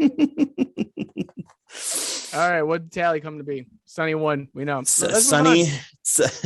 Sonny got 3.5 points, and Jamie, you and I each tied with 1. I'll take those halves as long as I can tie. I don't care. Yep. So that means that New record. Yeah. Let's see here. So with a Sonny win today, Sonny, I think you're in the lead there with 1 win over Jamie. I still have 0. All right. Yep. So there we go. It's good. I won. No controversy there, but let's get a bit controversial in our topic of the week, which was who is the most controversial character in comics? As usual, in no particular order, Jamie has our top 3 picks of the week. Thank you, Sonny. And for this week, the first one I picked, I had to laugh at, and that's why I picked it because it reminded me of Tim so much. Dan Kelly said Rob Liefeld. That's the one. I thought you too, man. When I saw that, As soon as I saw that. I thought of Tim O'Malley, and I was like, this is perfect. This is exactly what we needed. The most controversial character in comics is that man. Absolutely. 110%. Then next we have Kevin Berkeley. Kevin, shout out to you, bud. Says the comedian from The Watchmen, which I will talk about that later. But yes, that's it. That's also a good one. And the one that everyone was talking about, the one that every other comment was, I have CJ Harrison with Hank Pym. Yeah. So that's our top 3. Again, in no particular order. Thank you guys to everyone who answered and everyone that, gets a shout out. So thank you guys this week. So your thoughts on the comedian then? My thoughts is yes, I do agree with that, especially from the movie basis. Like if you had nothing going into the Watchmen and you saw the movie, you're like, what? And then you read the book and it was like even water. Right. He's probably the scenes that he was in and partaked in were probably the most controversial scenes I've seen with comic books. Now, granted, that would be my number 2. Number 1 of most controversial of any character to me is Homelander from The Boys. Yes. Any reason why? It's Superman that does not care about killing people. He spreads the hype of hope, happiness, and the pursuit of being a bad to the cameras in front of a large group of people. But when stuff hits the fan in the show, he will laser a whole airplane down just to save himself. Sonny, have you ever read a comic for The Boys? I have not. Like I said, I've heard a lot. Like I said, I hear the shows. I haven't read the book. I'm so far behind in The Boys, but I want to get caught up. I hear a lot of good things always. And from the book itself, what he does to certain characters, and even in the show, what he's like, how his sexual natures are. I'm trying to say this as politely as possible because we do run a PG-13 show. Are your jaw drops? See, now I'm even more interested in watching the show. Oh yeah. Yes. And what happens in Herogasm in the book compared to what we're probably going to get on the show, even like crazier. So yeah, my number 1 would be Homelander. My number 2 would definitely be a comedian from The Watchmen. Right on. I'm right in line with a lot of them. Hank Pym is a super controversial, especially for the things that were said and that he did, back in the day with the Wasp and stuff like that. But the comedian, I think that's a no-brainer. And Homelander, I wasn't even thinking of him when I was trying to think of who the most controversial character. As soon as we came up with this topic, that's who it was. Homelander. There was no way around it. But I was hoping, and Dan Kelly did not disappoint when he said Rob Liefeld. So I knew that was coming. And as soon as I saw that was the comment I was going to mention, but that you had already chosen it. So right. And then for me, for those who are unaware, like about what Hank Pym did was, since he would his abusive ways, and there was a time when he hit the Wasp, and there was images you could look it up. She has a black eye and everything. Mm-hmm. So that's what a lot of people were referring to when they talked about his controversy. For me, I picked the character who I believe caused the most controversy in comics and outside of comics, and had the most biggest controversy just around in general. And for me, my pick is the Joker. Because yes, the Joker, he's violent. He kills. Even back in the day, he beat, Robin to death. But also, like I said, his abusive relationship with Harley Quinn has caused a lot of controversy. You see people who see the movies and they're saying, "I want to be like Harley Quinn and Joker," and you got to have people say, "No." That is the worst relationship advice ever. They're saying, "Look at the comic books." It's probably why my last relationship didn't work out, because that's what she thought.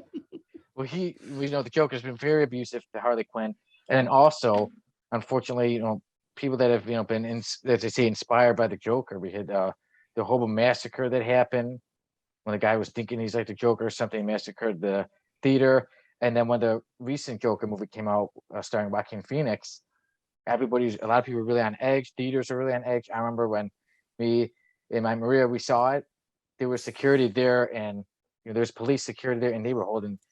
I'm not a gun expert, but he had this huge machine gun ready and everything, and people were, at that point, I wouldn't even go see the movie anymore. I'd be like, you know what? I choose life and walk out and go see it on a Thursday when no one's going. Yeah. So for me, my pick is the Joker with all the controversy that's been caused and that's been around the character, all around the world, pretty much, in comics, in movies, and just in general in life. We'll see, like with the Joker, I think the reason why maybe he didn't pop into a lot of the comments there is because we've been desensitized to what he's done, because he's in so much, and he's like he's overpopularized now as a character. Mm-hmm. Yeah, but when he does those extreme things, like in White Knight or the death of Robin or, et cetera, et cetera. Death in the Family. Yeah, to, it's things that it's like, oh, it's the Joker or the and Killing then Joke and all that on. stuff. Yeah, that's when it kind of brings you back in. Whoa, this dude's actually a really bad dude. Villains are not made to be emulated or popularized, but some of them are. And I'm just gonna say Thanos was right. And some people take it a little too far, and we have to remember at the end of the day, these are just fictional characters. Yeah, I used to watch them, read them, enjoy them, and then be a decent person in real life. Yeah, do some push-ups. We're real fast side tangent. When we streamed on for the episode Breaking the Code, Tim, did I tell the story of what happened in the theater with Tom Holland? Was that the episode I told it in? I don't think so. I don't remember right offhand. It was the story about what I did when I saw him dust. Yes, okay. It was All right, actually. so I'm actually gonna snip that and make it an actual little snippet because I thought that was hilarious. So I'm not gonna tell it on here, but I will tell it on the rest, or you'll see it on YouTube at some point.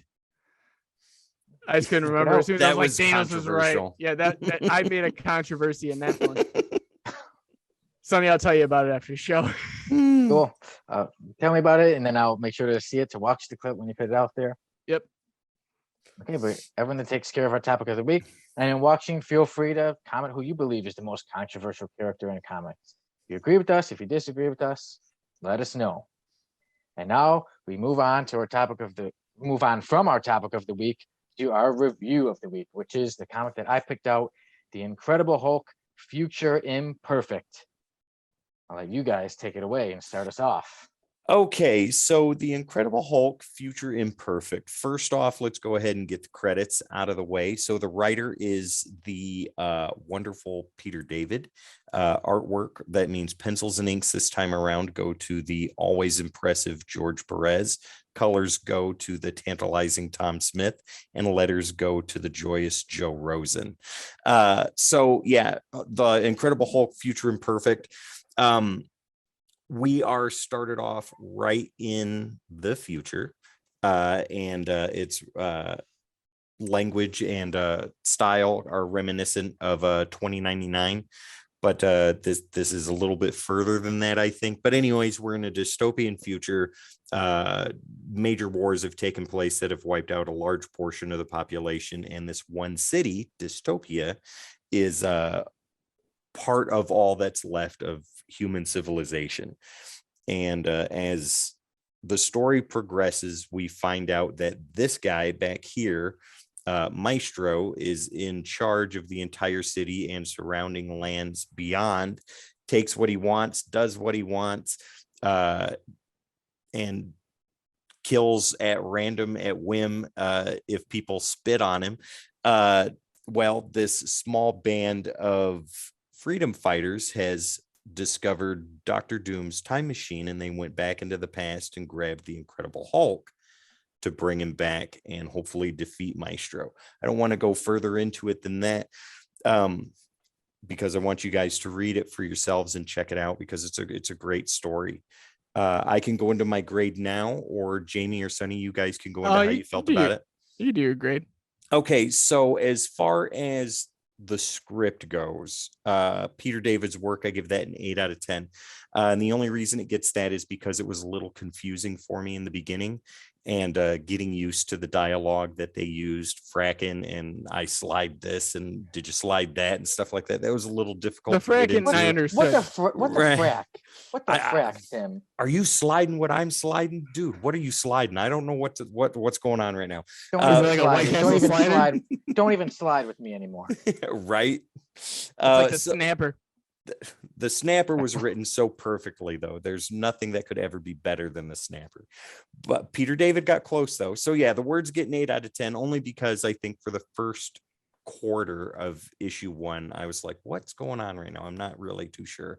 But over the course of the 2 issues, you get the whole explanation of what's going on. I loved Rick Jones' collection room. I really dug that. I thought that was really, really cool to see some things in there. But artwork gets a solid and very well deserved 10 out of 10 because Perez goes into excessive detail. I mean, Yeah. brick by brick Yeah. detail.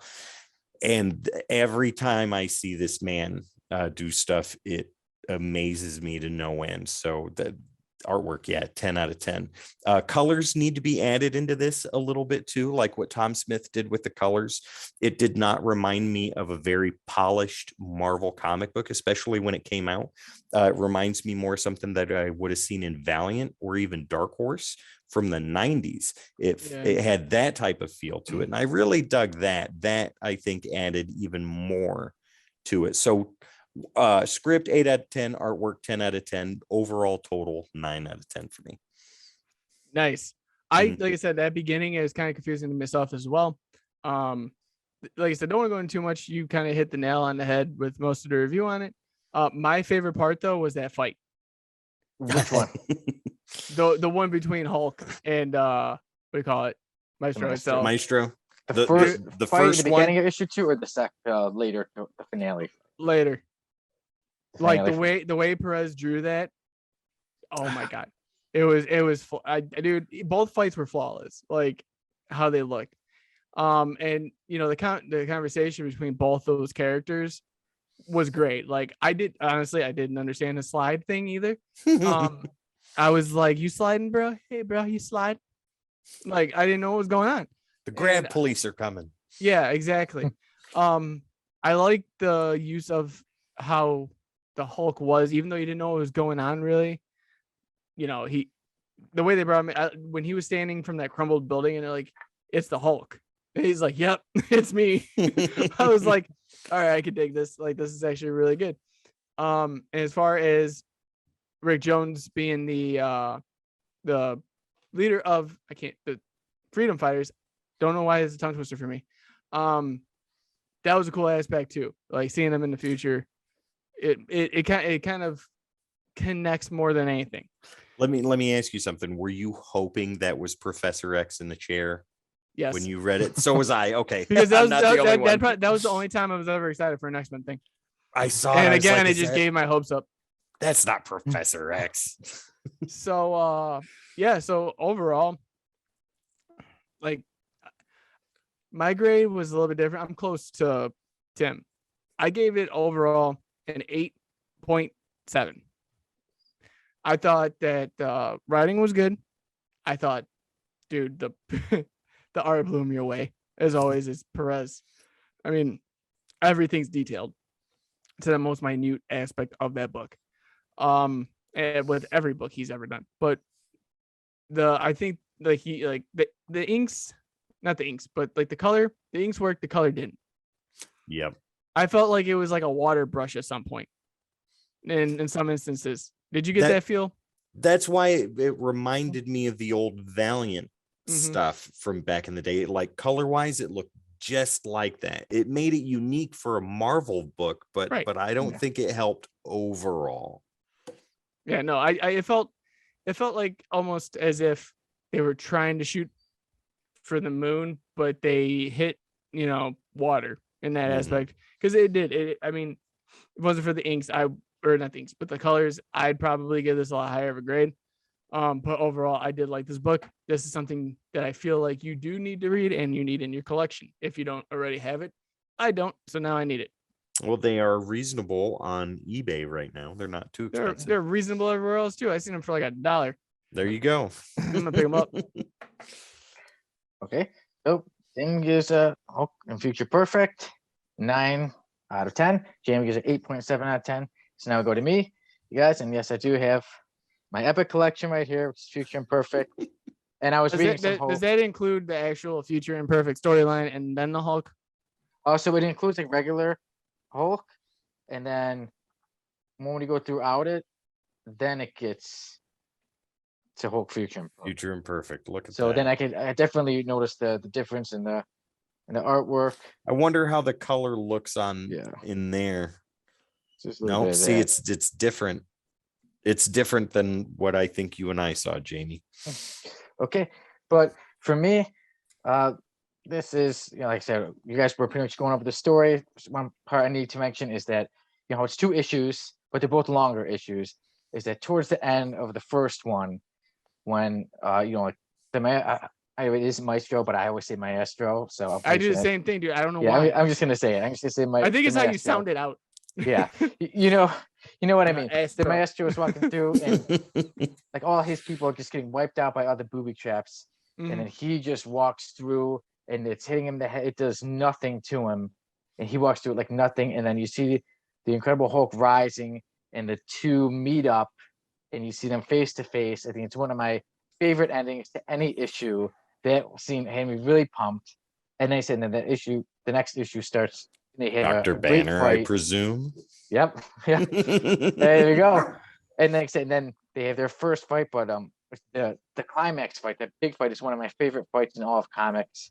And this storyline, you guys are pretty much getting most of the storyline, so I won't go on it too much. But it's my favorite Hulk story arc. It's one of my favorites. 10 out of 10. With it being Christmas, I was like, let me give you guys something that I love. Green. Maybe we'll get to something red later, but I gave you something green. I do believe maybe like a year or two ago. I believe it's like 2 years ago, 2.5 years ago when I read it.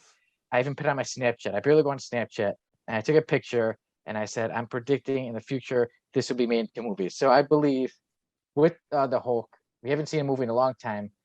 They will get another trilogy, I think, and they're going to try to do a movie version of the Hulk Future Imperfect. That'd be cool. Maybe really we'll cool. see Maestro in a What If episode. Maybe either way, it'll be cool, but it'll be hard to beat the comic. I love the comic. I love the way it looks. It looks a little different, a little bit darker. I love the storyline. It's one of my favorite stories. It introduced me to the Maestro, and I think he's such a great villain. He's just so mean, and he will grab any, like even part he's fighting the Hulk and he just grabs a random lady. And starts So Hulk jumps, and then just the fighting scenes are amazing. I love this. It's one of my favorites. And you know what I'm gonna give it? I give the Incredible Hulk Future 9.5. 10 out of 10. Woo. No, we all There knew you that was go. coming. Yeah, the Hulk Future Imperfect. It's 10 out of 10 for me, 8.7 out of 10 for Jamie, and 9 out of 10 for Tim. Why do I always feel like the bad guy? Like, but then last week Sonny was just like, I don't like either one of your guys' reviews. I'm demolishing this. What can I say? I don't even recommend it. Whether we agree or not, I'm always gonna say what I how I truly feel. But yeah, this is one of my favorites. I'm glad you guys enjoyed it too. And now, for the first time, Tim, you have our pick. Yeah. So the pick for next week, Jamie was a huge inspiration for this. I don't know how. A lot of the stuff that we've been reading has been dialogue heavy. So I wanted to choose something that did not have a lot of dialogue in it, if at all. So what we're going to do is we are going to go ahead and read the single issue G.I. Joe, A Real American Hero, number 21, also known as the silent issue. Interesting. Yeah. Yeah. Okay. I don't know much about it, so No dialogue whatsoever. No words. It'll be interesting to review this. That's what I think. That's the key right here, is how to do it without having a dialogue in it. Well, reviewing and wise. after you read it, you guys have to let me know, because then I'm going to point you in the direction of a wonderful recreation, stop motion animation that somebody did on YouTube that I'd like you guys to watch also. Okay, cool. Gladly. Nice. There's that. We have made it, boys, to episode 25. We've covered a lot. We've done a lot of shows. We've viewed a lot of great books, and we'll definitely do a lot more. And yeah, like I said, next week we will see it, and we will be doing some G.I. Joe, and obviously we'll have more comic book news when it comes up. And then in a few days we'll put on a new topic of the week. Put it out there. I think I got our next topic of the week, actually. So I think we can announce it right here. Okay. We'll announce it, and we'll post it up today or tomorrow at least. What was your favorite comic book fight and why? Ooh, interesting. Ooh, that's a tough one. Yeah, it's X-Men. I have a lot of things to do. Everything X-Men. It would have to be Wolverine versus himself. Jubilee. Yes, exactly. We'll definitely. This is one of the ones definitely I'll be thinking about. Is the thinker fight from the Hulk versus the Maestro. Yeah. Or I was what is your thinking- favorite? Yeah, what is your favorite fight in comics and why? Okay. Well, that'll be that. Guys, it's been episode 25. Thank you all again for watching. And we'll see you at the next. I will see you at the next one. I'll let you guys finish it up. See you later. Thank you guys once again for checking out another episode. We made 25. I did not again think we'd make it this far, and we keep just proving ourselves wrong. So I think we're gonna keep that mentality. So for everybody out there, if you haven't already, as usual, at the end of every episode, comment, like, share, subscribe, and hit that notification bell so you don't miss any more of the content that you guys will be putting out. Thank you guys again. Be kind to one another, and have a great rest of your week. And once again, guys, don't forget to find us on the socials. You can find us on Facebook, Twitter, Instagram, right here on Twitch TV, YouTube. All you have to do is look for the Codex Podcast, and we are easily found that way. Twitter posts go out every day. Facebook posts go out every day. Instagram posts go out every day. And we've got our schedule put up for you to see when new episodes of everything come out on YouTube and when we stream on Twitch. Once again, this is Tim with Codex. Over there's Jamie down below. That's Sonny. We all love you very much, and we'll see you next week.